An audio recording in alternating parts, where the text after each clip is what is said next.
Hi, everybody. Welcome to another episode of Bangkok Podcast. I am Tony Joe, and with me is Greg Jorgensen. Good day, Tony. How you doing? I'm doing great. I heard you went on the Rob running dinner the other week. You heard, did you? You've been reading that internet? Where all my escapades are posted? Yeah, Rob, Restaurants of Bangkok. Great new website. Has these things called running dinners, where they, it's kind of like a pub crawl, basically, but with food and also wine. But it was really good. I met up with a group, about 17 people here on Tong Lo, and we had our first starter course and then another starter at one restaurant at Serenade, and then we all piled into a couple of vans. Then we drove around the corner to another restaurant called Four Garçons for the main meal. And then we piled into the vans again and drove around the corner to another restaurant called Tessa for some really good dessert. And we had some kind of free-flow wine all along the way. Nice. From really good idea. And I had a great time. A really good group of people, good conversation, awesome food, and really just a great evening out. You know, it's a unique thing to do and a good, easy way to meet people. You've got something in common, love of food, love of wine. Really good idea. I had a great time. That sounds good. Highly recommended. Well, Willem from Rob, Restaurants of Bangkok, was on the show a few weeks ago. Yeah. And he was talking about that. So it's nice for you to go and experience it. Their next one is March 22nd, I believe. Yeah. And these sell out really quickly, don't they? Within a couple of days. Yeah. Yeah. Because there's only 17 or so some odd slots, and so they sell it really quickly. And so the next one is March 22nd. And what we're going to do with that one is we're going to reserve a bunch of seats for our Bangkok Podcast listeners. Yeah, our lucky listeners. It's a really cool way to meet people in Bangkok. And you know, I mean, these restaurants we went to, I'd only heard of one of them before. So, like, that's what we talked about before. Bangkok is a city where it has so many good restaurants, but really, how are you going to find out about them? One way is Restaurants of Bangkok via the website, and the other way is actually sort of going out and just letting someone lead you to all the great, best places. So. Yeah, I just can't say enough about it. I had a really good night, got home very stuffed, slightly drunk, and made a bunch of new friends. So, everyone's a winner. Yeah. Except for the people that made friends with me. Sorry about that. Except for the restaurant that seeing you show up. Yeah. All you can eat. Oh, great. No, not all you can eat, unfortunately, but all you can drink as far as I know. Rob also gives away a number of discount vouchers. Every month in their newsletter, they have these vouchers for discounts at various restaurants around Bangkok. And these things apparently sell out really fast. Oh, yeah? Yeah, like Willem told me, like within 3 hours, the last batch were gone. And you don't have to buy these. Apparently, you just plunk in your email address, and if you're in the first group of so that get them, they'll send you these vouchers in the mail. Really? And you get these discounts for these restaurants. Bonus. So what we've managed to do is get 4 of these from Restaurants of Bangkok exclusively for listeners of Bangkok Podcast. Sweet. What restaurants? Well, we got 500 baht off food at Saladang Cafe. Okay. We've got 300 baht off Sunrise Tacos, which arguably has the best Mexican food in Bangkok. It's good stuff there. We've got 500 baht off La Opera, the Italian restaurant. God, that place has been around forever. Really? It's an institution, yeah. It's very popular. And then 50% off all food at the Londoner. Nice. Londoner Pub. So these are vouchers. There's 2 vouchers per restaurant. And so what we're going to do is we're going to put a link on our website at BangkokPodcast.com. And if you want these vouchers, click on that link. It takes you over to the Restaurants of Bangkok website. You will enter your name, your email address, and they will send you these vouchers. Good deal. And as I said, there's only 2 per restaurant. So those of you who listen to Bangkok Podcasts early enough will get those. Yeah, pays to listen. Because I'm sure you're all just standing by your computer, standing by your iTunes, hitting refresh every 10 seconds. Ooh, Sunday at midnight. Refresh. So I'm going to put those on the website, and you guys will be able to enjoy some decent food. Nice. And, tell us about it. Send us an email and let us know what you think about these restaurants. Right. Okay, so on today's show, we're going to continue the month of love. This is actually our last show for the month of love. Mm-hmm. And this show is going to be about matchmaking. Right. Yeah. Now there's a difference. It's not a dating. It's matchmaking. There's a skill involved. And several companies have obviously capitalized on the fact that it is a skill. and you actually went out into the wilds and offered yourself up as a dating sacrifice, didn't you? I did. Yeah. I contacted a company called Bangkok Matchmaking and told them about what we're doing on the show. And I said, hey, it might be kind of fun to go through your service and see what it's all about. That's a good. So I went down to Bangkok Matchmaking and talked to the owner, Kun B, and she gave me an extensive interview, finding out what I like and what's wrong about me too. That was kind of fun. She's like, what the hell's wrong with you? I don't know. Asked me all these questions, and then she went into her big book of women and picked out a bunch, and I went out on a bunch of dates. So were you scared or nervous or trepidatious? How'd you feel? I wasn't nervous. And what I found interesting was that even though you've seen the profile of these women and you've chosen them, they've chosen you, really it is really a first date. And so when you go meet these women, it's exactly like going out on a first date in real life. And my experience with all 11 women that I went out with was that some are great, a couple were crazy, some were not interesting. No big difference than your real dating life. All right. It's just that you kind of have a little bit of information about these women before you go. It's like you're starting on the second date almost, or at least a bit of a head start, right? Like you don't have to go through all the, so where do you work and what do you do? You kind of know that information, but it really is generally a first date because you end up asking about where do you work and all that kind of stuff anyways, right? So, I wasn't really nervous, and I really think that it really comes down to who you are. B can certainly set you up with someone who she thinks is worthwhile, but it ultimately comes down to you and this person and whether it's going to work out or not. Right, right. I will say though that I was surprised at the quality of the women that I went out with. In what way? Well, it's just that after we did the show with Gaulama, and she mentioned, these Thai women who have difficulty meeting guys, and because they live kind of a sheltered life, that was kind of always on my mind. And I would say all the women that I went out with were sharp, intelligent, decent job, good women. Nice. Okay. Couple of them are crazy. Like the one who texts me at 5 a.m. Oh, really? The one I nicknamed Kun Pinhead. But they were definitely all sharp, intelligent women, and I enjoyed the conversation with them. I felt kind of bad for them that they're in this situation where they don't have an opportunity to meet guys. Right, right. Maybe this is the preferable way to meet them. Maybe they don't even want to try the regular routes that many people do, bars and clubs and whatever. Maybe this is what they really like to do, Yeah, maybe. I mean, like you said, you felt sorry for them, but maybe they're not the one in a position for you to feel sorry for. Maybe this is what they want to do, Well, I don't know actually, because a couple of them I asked them, I said, do your friends and family know about this? And they said no. Really? Yeah, one girl said, there's absolutely no way I could tell my mother. Because I think it's easy to assume that going through like a matchmaking service is a bit of a last resort. But maybe, I think obviously for a lot of people it's not. Maybe it's the preferred. Maybe it's the first resort.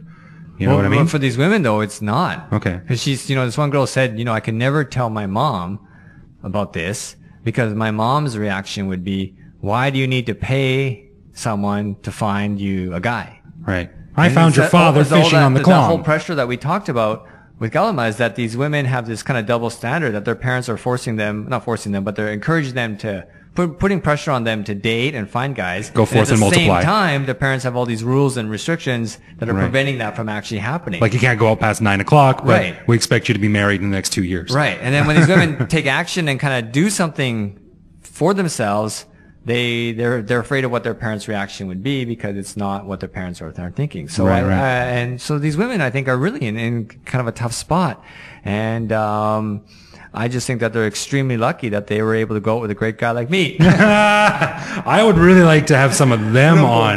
I want to have some of them on. Like the two who rated me 0. Here, yeah. So you got. So I went out with 11 women, and what happens is you go out, B sets up the date, she sets up the time, location, all that kind of stuff. You go out, and I mean, it's a little awkward. You just kind of meet someone for the first time right there. I asked, and B gives you their phone number that day, so you can, if you're going to be late, if you get lost or whatever, you can coordinate. Okay, but not before that, hey? Not before that day. I said to B, I said, it'd be nice if I could get these phone numbers a couple of days earlier. It's just so I could kind of chat with them a little bit and get to know them a little bit. Right. She said they used to do that, but what happens is the guys would generally start emailing or SMSing the girl right away, especially if she was extremely attractive. Oh, I see. Because, B says she has many high-so ties, some TV celebrities and all that. So the guy's getting all excited. He starts sending her a dozen messages a day leading up to the date. Rookie mistake. She, of course, thinks he's an idiot, cancels the date. Then the guy gets upset at B saying, hey, you told me you're going to set me up with this gorgeous woman. And then B has to say, you're an idiot. Right. Act like a normal human. Right. So, they canceled that. However, I was able to find most of these women online just by using their phone numbers. You little sleuth. So I kind of knew them, but that part was a little bit kind of uncomfortable, I would say. If you're not comfortable talking to strangers, I mean, definitely it would be uncomfortable just to suddenly sit down in front of this person and start right there. Yeah. That kind of dinner dating is not my preferred style. I never really did it in my regular dating life. I prefer more of an activity. One of the girls, we kind of ate dinner and I said, let's get out of here. I felt some chemistry, so I said, let's go bowling. And it just cuts the tension instead of you're both just sitting there staring at each other. Right. Trying to make some conversation happen. Then all you can hear is the scratching of the knife on the plate and then awkward chewing sound. I hate that. But you know what though? Of all the women, actually, that never happened. All the women were really great and interesting to talk to. So cool. It wasn't that big of a problem. And then afterwards, B gives you this feedback form that you have to fill out and you can rate the date and give suggestions and all that kind of stuff. And I think she uses that to fine tune who she thinks you make a good match with. So I went out with 11 and 9 of them gave me positive feedback. And 2 of them gave you 0? 2 of them gave me 0. Out of 10? 0 out of 10. Not even 1 or 2? Not even 1 oh or man, 2. bullseye. But the rest of them gave me 8 and 9. So there's no middle ground for you. Yeah. I went out with both Thai and Farang ladies. Okay. And the Farang lady was obviously kind of more fun, I would say, just because we're both Farang. You have an instant connection with another Farang. We joked about all the stuff that, we go through here. The Thai ladies were great and very interesting, but I felt that it's just, you just gotta work a little bit more to make a connection with them. Yeah, Whereas the Farang lady, this lady from New Zealand, I mean, we were just laughing the whole night at all the You got that stuff. cultural connection, right? We have to go through. So definitely my experience with it, I would say, was positive. More so than the online matchmaking. 11 dates, though, that's, I mean, maybe I'm not the best metric to base yourself against, but I mean, 11 dates in a fairly short period of time is not easy to set up. And, well, I mean, that normally it doesn't happen like that. I mean, she did it just because she knew I was coming on the show and all that. But I think normally the potential is there. Right. The packages I normally extend out. People usually go every few months or something like that. Okay. But if I take a look back on all the dating scenes that we talked about this month, I think that her service is probably something I would personally choose to do. It's expensive. It's definitely not cheap, but I like the fact that her service has vetted these people before you've met them. Right. Because online, I mean, I talked about online, I got 240 some odd interests, dozens of emails, but most of the emails were hi, here's my MSN address, love, kun, whatever. It's just nothing. It's just, that's the only English that they know, so they're just sending you a copy of the dozen other guys they sent. So it's hard to weed through all that. Totally. To find out someone that's, kind of normal and interesting. Whereas this would be, even if there was no romantic connection, it's a pleasant night out with a new person, and definitely some of these women I would maintain a friendship with.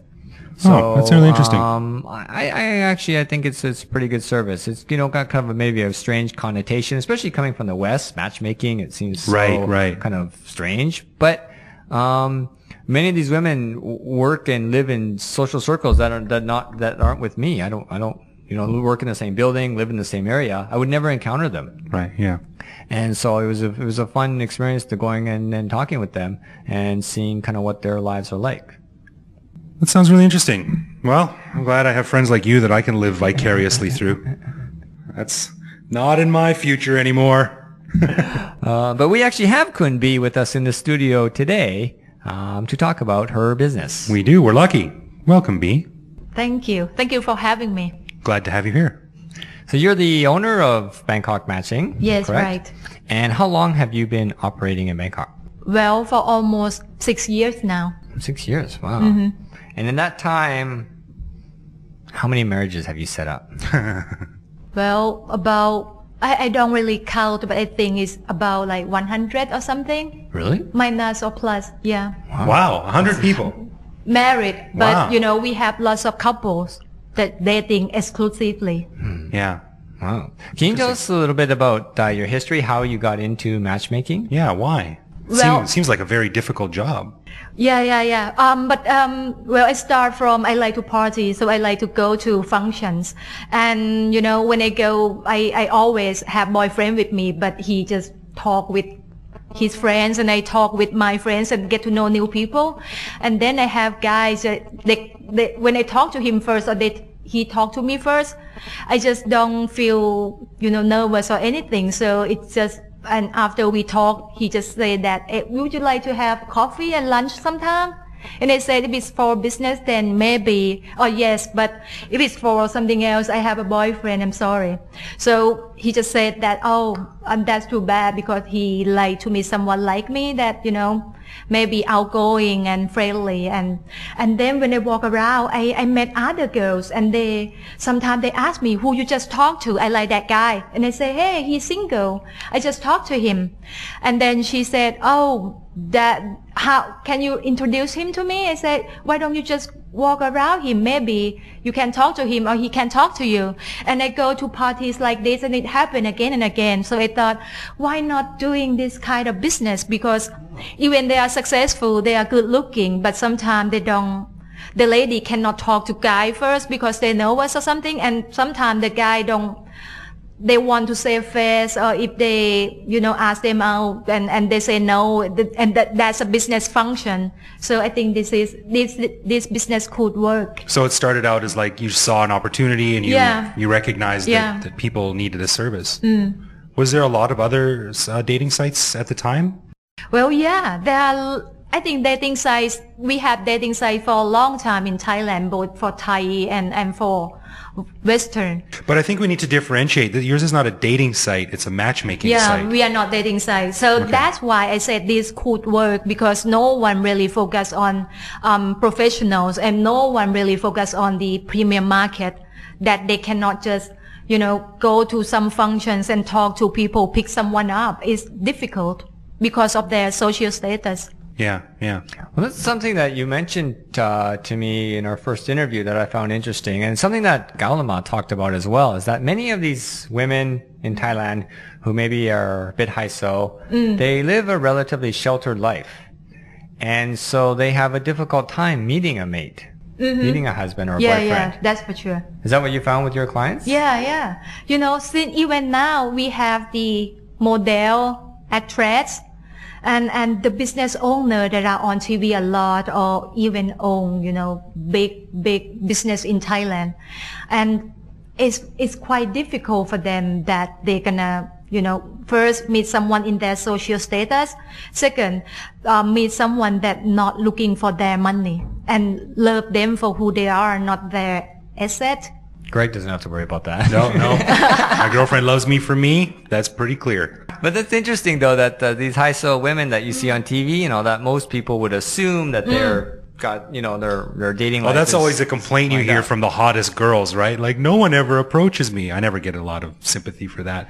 Everyone assumes I have a boyfriend, or they assume that I've got tons of guys. But But it's true, though. I mean, would you approach a hot girl? No. Well, No, I've never done that, and I never could. I'd be too scared. I think a lot of attractive women get a lot of attention. So you see that a lot of attention around them. But they probably get a lot of unwanted attention. Right. So the attention that they want, the one guy that is actually generally interested in them, they don't get a lot of that. And that's what I'm guessing they're talking about. I think also a part of it is not necessarily the high-so people that have problems. And we talked about this with Kamala.